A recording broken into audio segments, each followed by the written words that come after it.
ओम शांति। सो आज हम 25 जनवरी 70 की मुरली पढ़ेंगे। मुरली का टाइटल है यादगार कायम करने की विधि। क्या करना है? यादगार कायम करना है, उसकी विधि बाबा बता रहे हैं।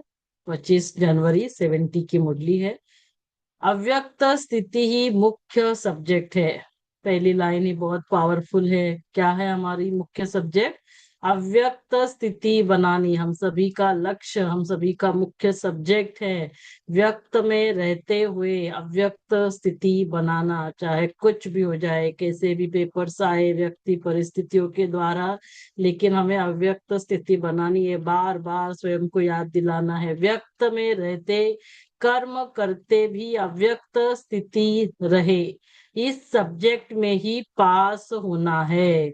हमें व्यक्त में रहते हुए ही कर्मातीत कर्मयोगी फरिश्ता बनना है। फरिश्ता, फरिश्ता की स्थिति अव्यक्त स्थिति। अपने बुद्धि की लाइन को क्लियर रखना है। बुद्धि की लाइन क्लियर होनी चाहिए। अंतिम समय तक हमें सब कुछ करना होगा, लेकिन करते हुए भी अव्यक्त स्थिति बनानी है। जब रास्ता क्लियर होता है तो जल्दी जल्दी दौड़कर मंजिल पर पहुंचना होता है।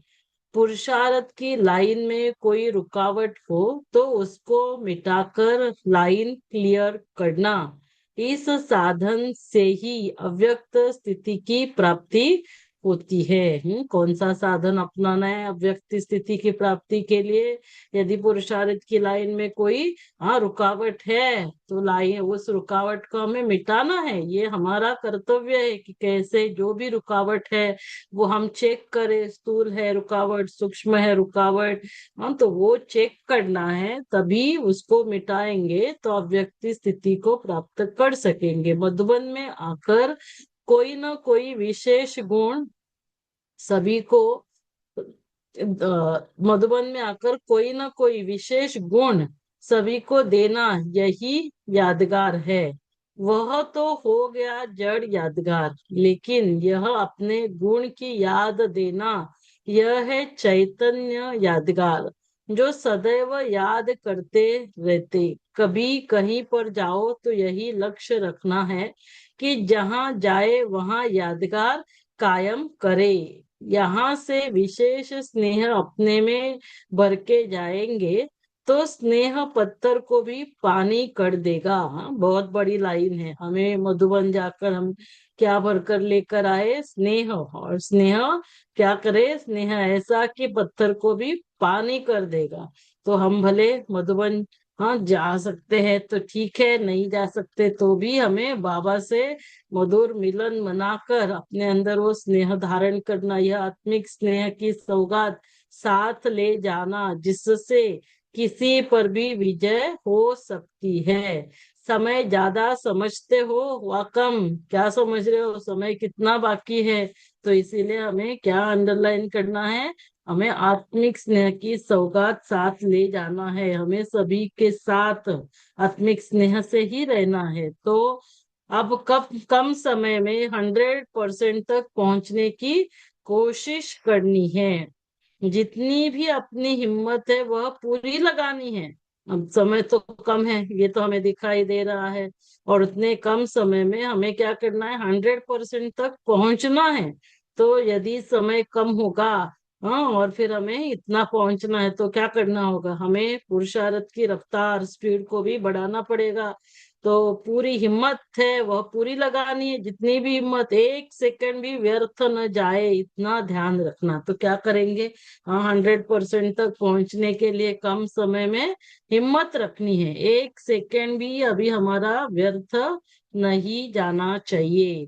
संगम का 1 सेकंड कितना बड़ा है, तो हमें 1 सेकंड की वैल्यू, 1 सेकंड का महत्व, ये हमें बुद्धि में रखना है। क्योंकि 1 सेकंड में क्या से क्या हो सकता है? 1 सेकंड में हम क्या कमाई कर सकते हैं? 1 सेकंड व्यर्थ गवाएंगे तो हम कितना गवा देंगे पूरे कल्प का। तो अपने समय और संकल्प दोनों को सफल करना है। एक एक सेकंड में जो भी संकल्प उठेंगे वो श्रेष्ठ संकल्प, तो दोनों को सफल करना। जो कार्य बड़े न कर सके वह छोटे कर सकते।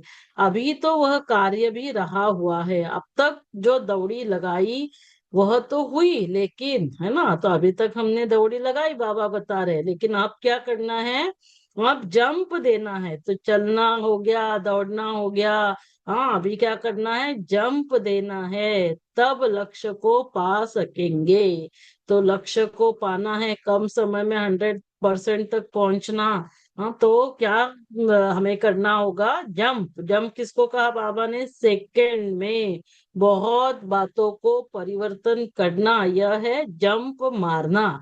अंडरलाइन करे सभी, ये पक्का याद करना है, जंप मारना, क्योंकि अभी जंप मारने का समय चल रहा है। जंप मारना किसको कहते हैं बाबा, सेकंड में बहुत बातों को परिवर्तन करना। जो हुआ सो हुआ, 1 सेकंड में परिवर्तन, 1 सेकंड में फुल स्टॉप। जो हुआ सो हुआ, पास्ट इज पास्ट, बातें हो गई, 1 सेकंड में हमें परिवर्तन करने के लिए आना चाहिए। इसको कहा जाता है जंप मारना। इतनी हिम्मत है, तो बाबा ने क्या कहा था, इतनी हिम्मत, अपनी पूरी हिम्मत लगानी है, 1 सेकंड भी व्यर्थ नहीं, 1 सेकंड में पूरा परिवर्तन। जो कुछ सुना है उस उनको जीवन में लाकर दिखाना है। जिसके साथ स्नेह रखा जाता है उन जैसा बनने का होता है। अभी हमें बाबा से स्नेह है, तो अभी हमें क्या करना है, बाप समान बनना है। तो ये हमें पक्का करना है, जिनके साथ स्नेह है उन जैसा बनना है। तो जो भी बाप दादा के गुण है वो खुद में धारण करना, यही स्नेह का फर्ज है ना। स्नेह का रिटर्न, स्नेह का फर्ज को, जो बाप दादा के गुण वो हमें धारण करने, जो बाप की श्रेष्ठता है उसको अपने में धारण करना, यह है स्नेह। एक भी विशेषता में कमी न रहे। जब सर्वगुण अपने में धारण करेंगे तब भविष्य में सर्वगुण संपन्न देवता बनेंगे। कैसे बनेंगे देवता, अभी वर्तमान संगम युग में बाप दादा के गुण हमें धारण करने हैं, यही लक्ष्य रखना है, सर्वगुण संपन्न बने। बाप के गुण सामने रख अपने को चेक करो कि कहाँ तक है। तो ये हमें चेकिंग हर हफ्ते भी करनी है, हर दिन रात को करनी है।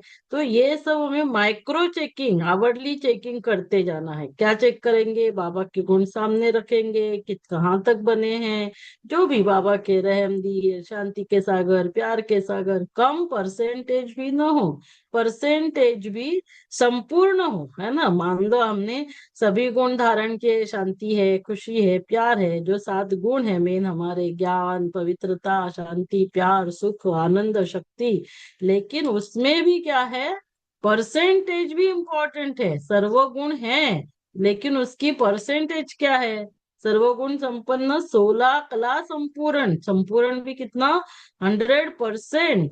तब वहां भी संबंध में नजदीक आ सकेंगे। सब यहाँ का ही हिसाब किताब है, कितना यहाँ हमने भरपूर किया स्वयं को। तो सर्वगुण और उसमें भी सर्वगुण और 100% परसेंटेज भी संपूर्ण। तो इसीलिए कहा, क्या कहा जाता है, संपन्न और संपूर्ण।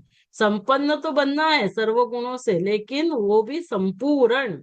अब रूहों को ही देखना, जिस्म को बहुत देख देख कर थक गए हो, इसीलिए अब रूहों को ही देखना। जिस्म को देखने से क्या मिला, दुखी ही बने। अब रूह रूह को देखता है तो राहत मिलती है। देखो, जब रूह रूह को देखेगी तो राहत मिलती है। शूरवीर होना तो याद आता है उस ड्रामा। हाँ, और ओरिजिनली सभी आत्माएं कैसे है, सर्वगुण संपन्न। तो ये याद आता है शूरवीर की निशानी क्या होती है। उन अनेकों अनेकों कोई उनको कोई भी बात में पार करना मुश्किल नहीं लगता है ना। शूरवीर किसको कहेंगे, कोई भी बात को पार करना मुश्किल नहीं, और समय भी नहीं लगता। तो शूरवीर सर्व बातों को पार कर लेगा, और वो भी बहुत कम समय में। उनका समय सिवाय सर्विस के अपने विघ्नों आदि को हटाने में नहीं जाता है। वो अपना समय अपने विघ्न हटाने में डालेंगे ही नहीं। इसको कहा जाता है शूरवीर। शूरवीर किसको कहा जाता है, अपना समय अपने विघ्नों में नहीं लेकिन सर्विस में लगाना चाहिए। तो चेक करे, ऐसा यदि नहीं कर रहे तो ये करना हम चालू करें। हम शूरवीर है, रूह रूह को ही देखे, तो राहत मिलेगी। और अपना समय फिर हम अपने विघ्नों के लिए नहीं लगाएंगे, विघ्नों में नहीं लेकिन सर्विस में। अब तो समय बहुत आगे बढ़ गया है, इस हिसाब से अब तक यह बातें बचपन की है। हाँ, यदि हम अपने स्वयं के विघ्नों को मिटाने में समय दे रहे हैं तो ये बचपन है। छोटे बच्चे नाजुक होते, बड़े बहादुर होते, तो पुरुषार्थ में बचपना न हो। अभी हम छोटे नहीं हैं, ऐसा बहादुर होना चाहिए, शूरवीर होना चाहिए, कैसे भी परिस्थिति हो, क्या भी हो, वायुमंडल कैसा भी हो, लेकिन कमजोर न बने। तो अभी हमें कमजोर नहीं बनना है। ये लोग ऐसे करते, ये परिस्थिति ऐसे है, ये वायुमंडल, गवर्नमेंट या जो भी, तो इसको शूरवीर कहा, लेकिन कमजोर न बने। शूरवीर क्या करेगा, कुछ भी हो जाए लेकिन कमजोर नहीं बनेगा। तो क्या है कि शूरवीर किसको कहेंगे, जो कुछ भी हो जाए, हाँ, लेकिन कमजोर नहीं बनता, कैसे भी परिस्थिति हो, क्या भी हो, वायुमंडल क्या कैसा भी हो। जैसे बाबा एग्जाम्पल देते, शारीरिक कमजोरी होती है तो भी असर हो जाता, देखो मौसम, वायु आदि का। तंदुरुस्तों को असर नहीं होता है, तो यह भी वायुमंडल का असर नाजुक को होता है। यदि कोई कमजोर है, नाजुक है, तो वायुमंडल का असर होगा। वायुमंडल कोई रचयिता नहीं, वह तो रचना है। तो ये बार बार याद रखना है हमारे कॉन्शियस माइंड में कि हम रचयिता ऊंचा। हाँ, तो रचयिता ऊंचा व रचना कौन ऊंचा। तो फिर रचयिता रचना के अधीन अधीन क्यों हो जाती है, होता है। अब शूरवीर बनने का अपना स्मृति दिवस याद रखना, यह स्मृति बोलना नहीं। ऐसा नक्शा बनकर जाओ जो आपके नक्शे में बाप को देखे। अपने को संपूर्णता का नक्शा दिखाना है। हिम्मत है तो मदद जरूर मिल जाएगी, तो हिम्मत रखनी है तो बाबा मदद करेंगे, कैसे भी परिस्थिति क्या भी हो, वायुमंडल, लेकिन हम शूरवीर बनेंगे, कमजोर नहीं बनेंगे। अब यह समझते हो कि यहाँ आकर ढीलेपन में तेज आई है, तो अभी ढीला नहीं बनना, तेज होना है। अभी पुरुषार्थ में ढीले नहीं बनना, संपूर्ण हक लेने के लिए संपूर्ण आहुति भी देनी है। तो संपूर्ण हक कब मिलेगा, जब आहुति भी संपूर्ण है। पुरुषार्थ भी पक्का करना है पूरा। कोई भी यज्ञ रचा जाता है तो वह संपूर्ण सफल कैसे होता, जबकि आहुति डाली जाती है ना। कोई भी यज्ञ में पूरी आहुति डालेंगे तब सफल होता, अगर आहुति कम होगी तो यज्ञ सफल नहीं हो सकता। यहाँ भी हर एक को यह देखना है कि आहुति डाली है, जरा भी आहुति की कमी रह गई तो संपूर्ण सफलता नहीं होगी। तो संपूर्ण हक लेने के लिए संपूर्ण आहुति डाल के यज्ञ को सफल करना है, तो संपूर्ण सफल करना है। जितना और इतना का हिसाब है, तो जितना करेंगे उतना ही सफल होगा। तो जितना और इतने का हिसाब हिसाब करने में धर्मराज भी है, उनसे कोई भी हिसाब रह नहीं सकता। इसीलिए जो भी कुछ आहुति में देना है वह संपूर्ण देना है और फिर संपूर्ण लेना। यदि हमने जैसे देंगे वैसे मिलेगा, जो करेगा सो पाएगा। तो संपूर्ण जितना करेगा, देने में संपूर्णता नहीं तो लेने में भी नहीं होगी। जितना देंगे उतना ही लेंगे। जब मालूम भी पड़ गया कि सफलता किसमें है, फिर भी सफल न करेंगे तो क्या होगा। हाँ, आज दिन तक पता नहीं था तो कुछ भी कर रहे थे, लेकिन अभी हर चीज को सफल करना है, तन मन धन जन समय संकल्प साहस। पहले हमने सफल नहीं किया, कोई बात नहीं, लेकिन अब मालूम भी पड़ गया कि सफलता किसमें है, फिर भी सफल न करेंगे तो क्या होगा। तो अभी हमें मालूम है तो फिर हमें क्या करना है, सफल करना है। कमी रह जाएगी, इसीलिए सदैव ध्यान रखो कि कहाँ कुछ रह तो नहीं गया। हाँ, तो अंतिम आहुति पूरी दी है, कहीं कुछ रह तो नहीं गया। मनसा में, वाणी में, कर्म में कहाँ भी कुछ रहना नहीं चाहिए। कोई भी कार्य का जब समाप्ति का दिन होता है तो उस समय चारों ओर देखा जाता है कि कुछ रह तो नहीं गया। तो एक तो हमें क्या करना है, सब कुछ मनसा वाचा कर्मणा, हाँ, सब सफल करना है। फिर बाबा आगे क्या, तो एक तो ये यज्ञ का एग्जाम्पल, यज्ञ सफल तब होता है जब आहुति संपूर्ण देंगे, जितना देंगे उतना रिटर्न में मिलेगा। तो सब कुछ हमें सफल करना है। फिर आगे क्या बता रहे बाबा, कोई भी कार्य का जब समाप्ति का दिन होता तो उस समय चारों ओर देखा जाता। देखो जो भी हम प्रोग्राम करते, प्रोग्राम खत्म हो जाता, फिर क्या करते, चारों ओर देखते कि कुछ रह तो नहीं गया। वैसे अभी भी समाप्ति का समय है, तो चेक करो कुछ रह तो नहीं गया है। अगर कुछ रह गया तो वह रह ही जाएगा, फिर स्वीकार नहीं हो सकता। इसको संपूर्ण आहुति भी नहीं कहा जाएगा। तो संपूर्ण आहुति देनी है, इसीलिए इतना ध्यान रखना है। अभी कमी रखने का समय बीत चुका, अब समय बहुत तेज जा आ रहा है। अगर समय तेज चला गया और खुद ढीले रह गए तो फिर क्या होगा? समय तेज और हम ढीले, तो मंजिल पर पहुंच सकेंगे क्या? स्पीड चेक करना होगा, कितना समय है, कितना डिस्टेंस कवर करना है, कहाँ तक पहुंचना है, तो कितने समय में स्पीड क्या रखनी होगी। फिर सतयुगी मंजिल के बजाय त्रेता में जाना पड़ेगा। तो स्पीड यदि कम होगा, जैसे समय तेज दौड़ रहा है वैसे खुद को भी दौड़ना है। तो समय तो तेजी से जा रहा है, तो एक एक सेकेंड संकल्प सफल करना। स्कूल में भी जब कोई गाड़ी पकड़नी होती है तो समय को देखना पड़ता है कि कितना समय है, तो उतनी गाड़ी भी हम फास्ट चलाएंगे, या हम पैदल जा रहे हैं तो फास्ट जाएंगे। स्पीड क्या है, नहीं तो रह जाते। समय तो चल ही रहा है, समय तो चल रहा है, लेकिन यदि हमारा स्पीड कम होगा तो समय तो रुकेगा नहीं। कोई के लिए समय को रुकना नहीं है। अब ढीले चलने के दिन गए, दौड़ी के भी दिन गए, अब है जंप लगाने के दिन। तो स्पीड हमारा ऐसे होना चाहिए, हमें स्पीड जंप लगाना है। कोई भी बात की कमी फील होती है तो उसको एक सेकेंड में परिवर्तन में लाना, इसको कहा जाता है जंप। जंप किसको कहेंगे? हमारे अंदर कोई भी कमी कमजोरी जो भी है, एक सेकेंड में परिवर्तन करना। देखने में ऊंचा आता है लेकिन है बहुत सा, सिर्फ निश्चय और हिम्मत चाहिए। जंप लगाने के लिए क्या चाहिए?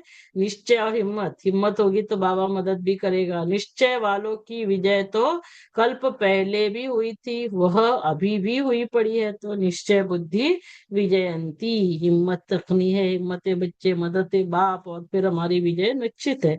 इतना पक्का अपने को बनाना। सेकेंड सेकेंड, मन वाणी और कर्मों को देखना है। क्या करेंगे? मन वाणी कर्मों को चेक करेंगे।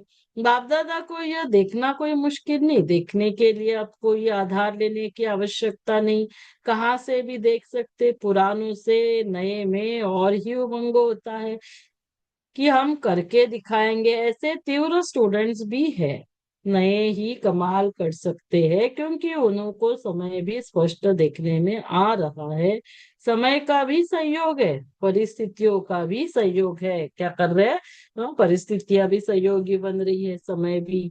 परिस्थितियां भी अब दिखला रही है कि पुरुषार्थ कर कैसे करना है। परिस्थितियां सहयोगी है, दिखला रही है कैसे पुरुषार्थ करना। जब परीक्षाएं शुरू हो गई तो फिर पुरुषार्थ नहीं कर सकेंगे, फिर फाइनल पेपर शुरू हो जाएगा, है ना। देखो परीक्षा जब शुरू होती है तब हम पढ़ाई कर सकते हैं क्या? पुरुषार्थ नहीं। तो अभी परिस्थितियां सहयोग दे रही है, समय का सहयोग है, हम पुरुषार्थ करें। पेपर के पहले पहुंच गए हो, है ना। ये तो बहुत हमारे लिए खुशी की बात है कि पेपर के पहले पहुंच गए। यह भी अपना सौभाग्य समझना जो ठीक समय पर पहुंच गए हो। हम सभी पेपर हॉल में तो पहुंच गए समय पर, ये तो हमारा सौभाग्य है। पेपर देने के लिए दाखिल हो गए हो, तो हम सभी पेपर, है ना, एग्जामिनेशन हॉल में पहुंच तो गए पेपर के पहले। हाँ, समय पर पहुंच गए, ये तो अपना सौभाग्य हमें समझना है कि पहुंच गए, पेपर देने के लिए दाखिल हो चुके हो। पेपर शुरू हो जाता फिर गेट बंद हो जाता। शुरू में जो आए उन्हों को वैराग्य दिलाया जाता था, आजकल की परिस्थितियां ही वैराग्य दिलाती। आप लोग की धरनी बनने में देरी नहीं है। हाँ, तो देखो आजकल तो पेपर शुरू होता है उसके बाद गेट नहीं बंद होता। जो जो इम्पोर्टेंट एग्जाम्स होते हैं ना, 15 मिनट पहले जो बोला है कि गेट बंद हो जाएगा वैसे ही गेट बंद हो जाता है। हमारे लिए तो ये बहुत इम्पोर्टेंट एग्जाम है। सिर्फ ज्ञान के निश्चय का पक्का बीज डालेंगे और फल तैयार हो जाएगा। यह ऐसा बीज है जो बहुत जल्दी फल दे सकता है, क्योंकि ये बीज पावरफुल है। ज्ञान के निश्चय का पक्का बीज डालो तो फल तैयार। बाकी पालना करना, देखभाल करना आपका काम है। तो ये बीज तो पावरफुल है। एक बार ज्ञान का ये बीज अविनाशी पावरफुल, फिर क्या करना है हमें? हाँ, तो ज्ञान का बीज तो बाबा डाल देते हैं, फिर पालना करना है, देखभाल करना। बाप सर्वशक्तिवान और बच्चों को संकल्पों को रोकने की भी शक्ति नहीं।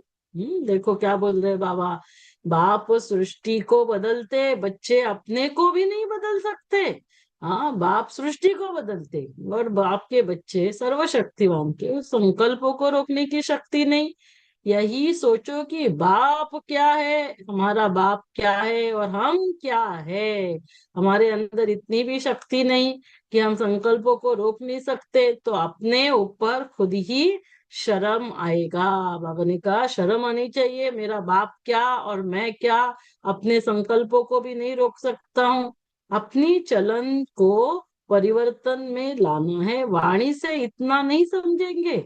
परिवर्तन देख खुद ही पूछेंगे कि आपको ऐसा बनाने वाला कौन। कोई बदल कर दिखाता है तो न चाहते हुए भी उनसे पूछते हैं क्या हुआ, कैसे किया। तो आपकी भी चलन को देख खुद खींचेंगे। तो इसीलिए बाबा की प्रत्यक्षता हमारे चेहरे और चलन से होने वाली है। हम बोलने से नहीं होगा, हमारी चलन ऐसे हो, हम परिवर्तन करें, हमें देख और परिवर्तन हो जाए। यह तो निमित्त सेवा केंद्र है, मुख्य केंद्र तो सभी का एक ही है। ऐसे बेहद की दृष्टि में रहते हो ना। हम सभी का मुख्य सेवा केंद्र एक मधुबन, मुख्य केंद्र से ही सभी का कनेक्शन, सभी आत्माओं का उनसे कनेक्शन संबंध है। एक से संबंध रहता है तो अवस्था भी एक रस रहती है। हम सभी का संबंध एक बाबा से, तो अवस्था भी एक रस। अगर और कहाँ संबंध की रग जाती है तो अब एक रस अवस्था नहीं रहेगी। एक रस अवस्था बनाने के लिए सिवाय एक के और कुछ भी देखते हुए न देखो। यह जो कुछ देखते हो वह कोई वस्तु रहने वाली नहीं है। ये पक्का करना, जो कुछ इन आंखों से दिखाई देता वो नहीं रहेगा। साथ रहने वाली अविनाशी वस्तु वह एक बाप ही है। क्या रहेगा हमारे साथ? अविनाशी वस्तु एक बाप।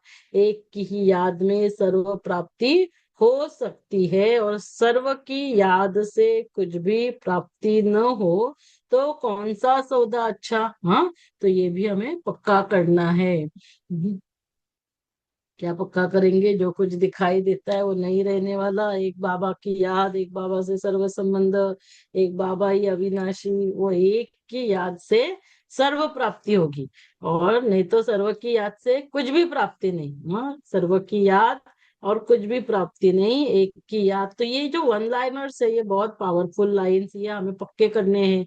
एक की याद से सर्व प्राप्ति और सर्व की याद से कुछ भी प्राप्ति ना हो। देखभाल कर सौदा किया जाता है या कहने पर किया जाता, यह भी समझ मिली कि यह माया सदैव के लिए विदाई लेने थोड़ा समय मुखड़ा दिखलाती है। अब विदाई लेने आती, हार खिलाने नहीं। ये भी पक्का करना, जो भी माया आएगी वो क्या है? विदाई के लिए आती, कोई हार खिलाने नहीं। अगर घबराहट आई तो वह कमजोरी कहीं जाएगी, कमजोरी से फिर माया का वार होता। अब तो शक्ति मिली है ना, तो अभी हमें शक्ति मिली है। अब माया क्यों आती है? माया आती है विदाई लेने, हार खिलाने नहीं आती है। तो अभी हमें क्या करना है? कमजोर नहीं बनना है। कमजोरी आई, अब तो शक्ति मिली है। अगर घबराहट, कमजोरी, कमजोरी से फिर माया का वार होता है। सर्वशक्तिवान के साथ संबंध है तो उनकी शक्ति के आगे माया की शक्ति क्या। सर्वशक्तिवान के बच्चे, ये नशा नहीं भूलना, हमें नशा नहीं भूलना। भूलते हैं तभी फिर माया वार करती। तो कमजोर घबरा जाते, भूल जाते। बेहोश नहीं होना, बेहोश नहीं होना है। माया विदाई लेने के लिए आती है। होशियार जो होते हैं वह होश रखते हैं। क्या करना है? होशियार बनकर होश रखना है, माया को विदाई देनी है। होशियार होते हैं वह होश रखते हैं। ये अंडरलाइन करना, होशियार जो होते हैं वो होश रखते हैं। होश होश रखने वाले को क्या कहेंगे? होशियार। आजकल डाकू लोग भी कोई कोई चीज से बेहोश कर देते, तो माया भी ऐसा करती। जो चतुर होते वह पहले से ही जान लेते कि इनका यह तरीका है, इसीलिए पहले से ही सावधान रहते, अपने होश को गवाते नहीं। तो होशियार क्या करेंगे? सदा होश में रहेंगे। माया आएगी, बेहोश करने की कोशिश करेगी, लेकिन होशियार बन बेहोश नहीं होना। होश को गवाते नहीं, इस संजीवनी बूटी को सदैव साथ रखना है। बाबा मेरे साथ है, भले 1 मास से आए हैं, यह भी बहुत, 1 सेकेंड में भी परिवर्तन आ सकता। ऐसे नहीं समझना कि हम तो अभी आए हैं, नए हैं। यहाँ तो सेकंड का सौदा है। क्या है? यहाँ क्या है? सेकंड का सौदा। सौदा क्या है यहाँ? 1 सेकेंड में जमा कर सकते, 1 सेकेंड में घाटा, 1 सेकेंड में जन्म सिद्ध अधिकार ले सकते। इसीलिए ऐसा तीव्र पुरुषार्थ करो, यही युक्ति मिलती है। तीव्र पुरुषार्थ क्या है? देखो, जो भी बात सामने आए तो यह लक्ष्य रखो कि 1 सेकेंड में बदल जाए, है ना? 1 सेकेंड में परिवर्तन, यही जंप है, यही तीव्र पुरुषार्थ। सारे कल्प में यही समय है, अब नहीं तो कब नहीं, यह मंत्र याद रखना। जो भी पुराने संस्कार है, पुरानी नेचर, वह बदल कर ईश्वरीय बन जाए, तभी तीव्र पुरुषार्थ करना है। तो बाबा हमें बहुत युक्तियां देते हैं। 1 सेकेंड में सौदा करना है, पुराने संस्कार स्वभाव ये बदल जाए। कोई भी पुराना संस्कार, पुरानी आदतें न रहे, 1 सेकेंड में परिवर्तन। आपके परिवर्तन से अनेक लोग संतुष्ट होंगे। सदैव यही कोशिश करनी है कि हमारी चलन द्वारा कोई को भी दुख न हो। मेरी चलन, संकल्प, वाणी, कर्म सुखदायी हो, यह है ब्राह्मण कुल की रीति। ब्राह्मण कुल की रीति क्या है? सबको हमारे मन, वाणी, कर्म, चलन से हमें क्या करना है? सुख देना है, कोई भी दुखी ना हो। जो दूर से ही कोई समझ ले कि यह हम लोगों से न्यारे हैं, न्यारे और प्यारे रहना। पुरुषार्थ क्या करना है? हमें रहना सभी के बीच में, लेकिन सबके बीच में रहते हुए न्यारे प्यारे रहना। हमारे संकल्प, बोल, कर्म, चलन किसी को दुख ना दे, सुखदायी हो। औरों को भी ऐसा बनाना है। बनना और बनाना, यही लक्ष्य रखना। जो जितना बनता है उतना बनाता। आपके जीवन में अलौकिकता भासती है क्या? अपने को देखना कि लोगों से न्यारा अपने को समझते हैं। अगर याद भूल जाते तो बुद्धि कहाँ रहती है? हाँ, बाबा पूछते, बुद्धि रहती कहाँ है? ये भी चेकिंग करनी है। सिर्फ एक तरफ से भूलते हैं तो दूसरी तरफ लगेगी ना। ये अपने को चेक करे। हाँ, क्या चेक करो? क्या व्यक्त स्थिति से नीचे आते हैं तो किस व्यक्त तरफ बुद्धि जाती है? जरूर कुछ रहा हुआ है, तब बुद्धि वहां जाती। कई बातें ऐसे होती है जिनको खींचने से खींचा जाता। कई बातों में ढीला छोड़ना भी खींचना होता है। पतंग को ऊंचा उड़ाने के लिए ढीला छोड़ना पड़ता, देखा जाता है। इस रीति नहीं खींचेगा तो फिर ढीला छोड़ना चाहिए, जिससे वह स्वयं खींचेगा। तो हमें क्या याद रखना है? कि बुद्धि हमारी कहाँ जा रही है। अगर याद भूल जाते, क्यों याद भूल जाते? इसका मतलब हमारी बुद्धि कहीं तो जा रही है। तो विघ्नों को मिटाने की युक्तियां अगर सदैव याद है तो पुरुषार्थ में ढीले नहीं होंगे। युक्तियां भूल जाते तो पुरुषार्थ भी ढीला हो जाता। एक एक बात के लिए कितनी युक्तियां मिली है। हाँ, विघ्नों को मिटाने के लिए बाबा ने हमें कितनी युक्तियां दी है। तो सदैव याद रखेंगे तो पुरुषार्थ में ढीले नहीं होंगे। पुरुष युक्तियां भूल जाते तो पुरुषार्थ ढीला हो जाता। प्राप्ति कितनी बड़ी है और रास्ता कितना सरल। जो अनेक जन्म पुरुषार्थ करने पर भी कोई नहीं पा सकते, वह एक जन्म के भी कुछ घड़ियों में प्राप्त कर रहे हो। इतना नशा रहता है ना। इच्छा मात्रम अविद्या, ऐसी अवस्था प्राप्त करने का तरीका बताया। ऐसी ऊंची नॉलेज और कितनी महीन है। जीवन में इतना ऊंचा लक्ष्य कोई रख नहीं सकता कि मैं देवता बन सकता हूँ। तो कितना लक्ष्य हमारा महान है कि हम देवता बन सकते हैं। यह कब सोचा था कि हम ही देवता थे? सोचा क्या था क्या था और बनते क्या हो, बिन मांगे अमूल्य रत्न मिल जाते। ऐसे पदम भाग्यशाली अपने को समझते हो क्या?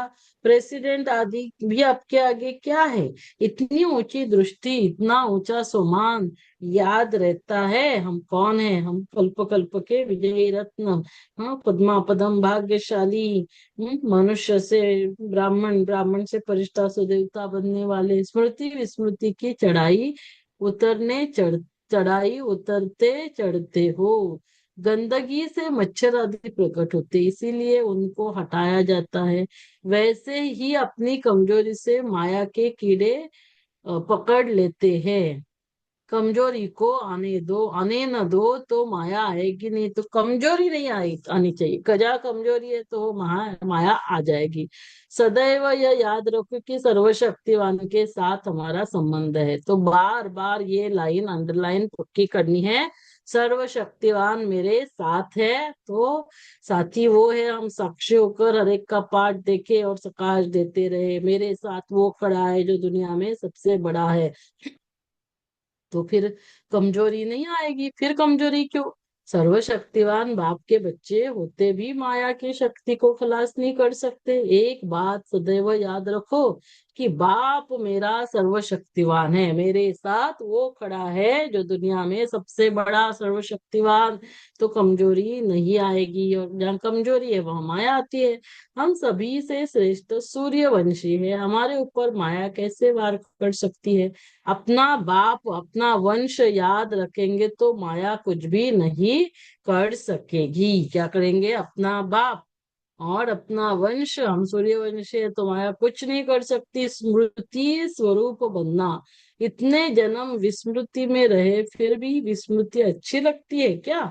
63 जन्म विस्मृति में धोखा खाया, अब एक जन्म के लिए धोखे से बचना मुश्किल लगता है क्या? तो इस एक जन्म में धोखे से बचना, अगर बार बार कमजोर बनते, चेकिंग नहीं रखते तो फिर उनकी नेचर ही कमजोर बन जाती। अवस्था चेक कर अपने को ताकतवर बनाना है, कमजोरी को बदल शक्ति लानी है। तो हमें क्या करना है? चेक करना है। तो ये इसीलिए माइक्रो चेकिंग करते जाना है, आवरली चेकिंग, ताकतवर बनना है, कमजोरी को बदल शक्ति लानी है। सभी जो बैठे हैं वह अपने को सूर्यवंशी सितारा समझते हो? सूर्यवंशी सितारों का क्या कर्तव्य है? सूर्यवंशी सितारा माया के अधीन हो सकते हैं क्या? सभी मायाजित बने हो क्या? बने हैं व बनना है। मायाजित का टाइटल अपने ऊपर धारण किया है। युगल में भी एक कहते हैं कि मायाजित बन रहे हैं और एक कहते कि बन गए हैं। ये एक ही पढ़ाई, एक ही पढ़ाने वाला, फिर भी कोई विजयी बन गए, कोई बन रहे, यह फर्क क्यों? अगर अब तक भी त्रुटियां रहेगी तो त्रुटियां वाले त्रेता युग के बन जाएंगे। है ना? कितनी अच्छी लाइन है देखो। त्रुटियां रहेगी यदि हमारे पुरुषार्थ में, तो त्रुटियां वाले त्रेता युग में, और जो पुरुषार्थी है वह सतयुग में सतयुग के बनेंगे। और जो पुरुषार्थी है त्रुटि नहीं, तो सतयुग के पहले से ही पूरा अभ्यास होगा, तो वह अभ्यास मदद देगा। अगर ऐसा ही अभ्यास रहा अभी, कभी विस्मृति कभी स्मृति, तो अंत समय भी विस्मृति हो सकती है। जो बहुत समय के संस्कार होते हैं वही अंत की स्थिति रहती। तो अभी हमारे अंतिम समय, अंतमति से गति, तभी संस्कार क्या हो, अभी से हमें पक्के करने लौकिक रीति से। जब कोई शरीर छोड़ते हैं, अगर कोई संस्कार दृढ़ होता है, खान पान व पहनने आदि का, तो पिछाड़ी समय भी वह संस्कार सामने आता। तो वो संस्कार क्या होगा? फिर सामने आएगा पिछाड़ी समय। इसीलिए अभी से लेकर सदैव स्मृति के संस्कार भरो। तो स्मृति के संस्कार अंत में यही मददगार बनेंगे विजयी बनने में। तो हमारे अभी के संस्कार हमें तभी विजयी बनाएंगे। स्टूडेंट बहुत समय से पढ़ाई ठीक नहीं पढ़ते तो पेपर ठीक नहीं दे सकते। बहुत समय का अभ्यास चाहिए, इसीलिए आपसे विस्मृति के अथवा हार खाने के संस्कार मिट जाने चाहिए। अभी वह समय गया है ना कि यह विस्मृति हुई, हार खाई, ऐसे नहीं। क्योंकि साकार रूप में संपूर्णता का सबूत